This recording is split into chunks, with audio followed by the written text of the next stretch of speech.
Good day, everyone. This is Rizalyn Lastimosa, and I'm going to discuss the Employee Protection Law. The Department of Labor and Employment is one of the executive departments of the Philippine government mandated to formulate policies, implement programs and services in the field of labor and employment. It is tasked with the enforcement of the provisions of the Labor Code of the Philippines. The Labor Code stands as the law governing employment practices and labor relations in the Philippines. It is the primary source of the employment law. It was enacted on Labor Day of 1974 during the late President Ferdinand Marcos. The Labor Code prescribes the rules for hiring and determination of private employees. This also provides with the terms and conditions of work, including maximum work hours and overtime, employee benefits such as holiday pay, 13th month pay, and retirement pay, and also with the guidelines in the organization and membership in labor unions, as well as in collective bargaining. The Labor Code of the Philippines consists of other general and special provisions. It has 8 parts, namely the preliminary title, which consists of the general provisions and its basic policy that the state shall afford protection to labor, promote full employment, ensure equal work opportunities regardless of sex, race, or creed, and regulate the relations between workers and employers. The Book 1 consists with the pre-employment provisions. The Book 2 consists of the Human Resources Development Program. Book 3, Conditions of Employment. Book 4, Health and Safety and Social Welfare. Book 5, Labor Relations. Book 6, Post-Employment. And Book 7, the Transitory Final Provisions.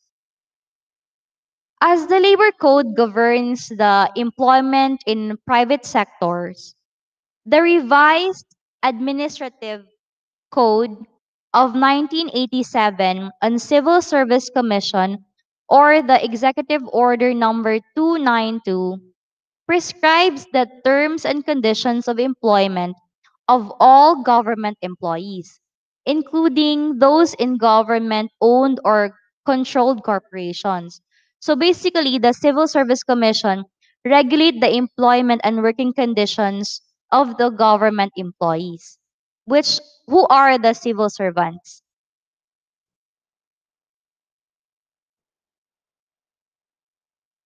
Next, we will discuss some important labor law principles which are found in the 1987 Constitution. So first is based on the Article 2, Section 18 of the Constitution, which is affirming labor as the primary social economic force, which means labor is the key to the economy, and the state mandates for the protection of the rights of workers and the promotion of their welfare. Second is based on Section 1 of Article 3, which is the Bill of Rights, that contains provisions of labor. It states that no person shall be deprived of life, liberty, property without due process of law, nor shall any person be denied the equal protection of the laws. This specifically applies to the rights of employees with respect to the right of security of tenure. This concerns with the due process of law regarding dismissal or illegal dismissals and considers the job as property which must be protected. Third is the Section 8 of Article 3, which refers to the freedom of associations, such as right to form labor unions. Fourth is under the Section 3 of Article 13, which talks about social justice and human rights. So this contains the rights of workers in labor sector for the full and equality employment opportunities for all. Fifth is under the Section 14 of Article 13, which talks about the rights and the safety of women. There are also other general and special provisions stated under the 1987 Constitution. Knowing the constitutional provisions and with the labor code, the question is, how can an individual become an employee or becomes part of an organization? Well, this is basically through employment contract. This is usually defined as a contract of service and is a written legal agreement between the employer through its HR department and an employee. And this contains the details about the job descriptions, which includes the duties and responsibilities, as well as the compensation and benefits it corresponds. So, what types of workers are protected by the employment law? The employment law protects regular employees, project employees, seasonal employees, casual or temporary employees, fixed term employees, and probationary employees. So basically, the regular employees are the permanent employees. They are paid and directly hired by the company. Project employees are the employees hired for a specific project and ends after the completion of that said project. Seasonal employees are hired to perform work for a certain time or season. For example, those employers hired during Christmas season, staffs hired during election with the registration of voters. During this pandemic, the hiring of contact tracers and staffs working during census. So these are basically the seasonal employees. Fourth are the casual or temporary employees. Fifth, fixed term employees. So they are hired for a definite period or term. And lastly, the probationary employees, who are the job orders or the contractual employees. There are also existing laws and policies with respect to employment, and this concerns of men and women. First is the Magna Carta of Women, which is the Republic Act number 9710 as amended. Second, the Anti-Age Discrimination in Employment Act, or the RA 10911. Third, the Solo Parents Welfare Act, the RA 8972. And lastly, the Anti-Sexual Harassment Act of 1995, the RA 7877. The Magna Carta of Women, this is recognizing and protecting women's rights and eliminating discrimination against women.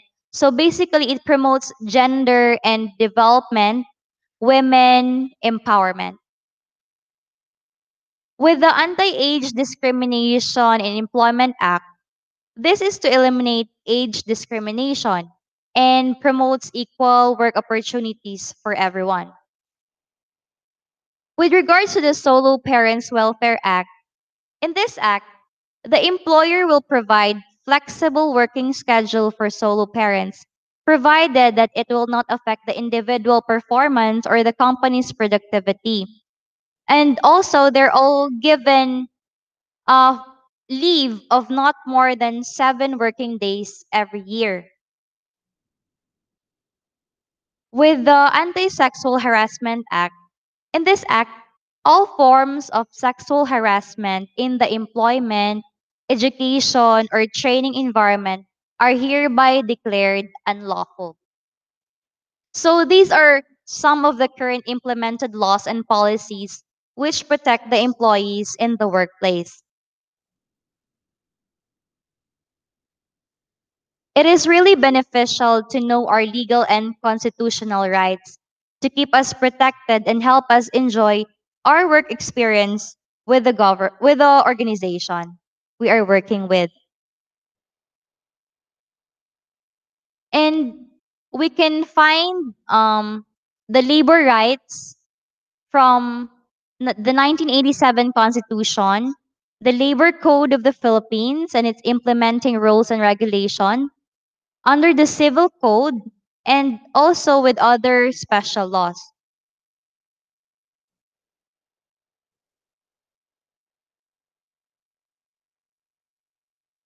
What are the basic rights of employees? So, employees have equal work opportunities. So basically everyone is given the right to work, to participate freely in the workplace. There could be no discrimination as to age and gender. Second, the right for security of tenure, so that every employee shall be assured with their work and the position in the company. In case of dismissals, there could be a just cause for it and should involve due process for the dismissal. Also with the work days and work hours, the employees must work up to 8 hours a day and must have breaks or meal time for at least 1 hour. In terms of wage and wage related benefits, uh, the employees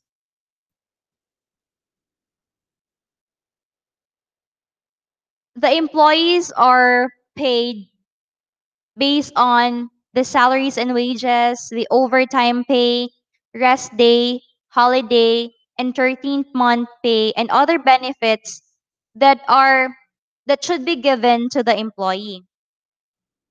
Employees are also entitled for rest days, a day off of at least one rest day after 6 days of work. The work during rest day is subject to additional pay to the employee.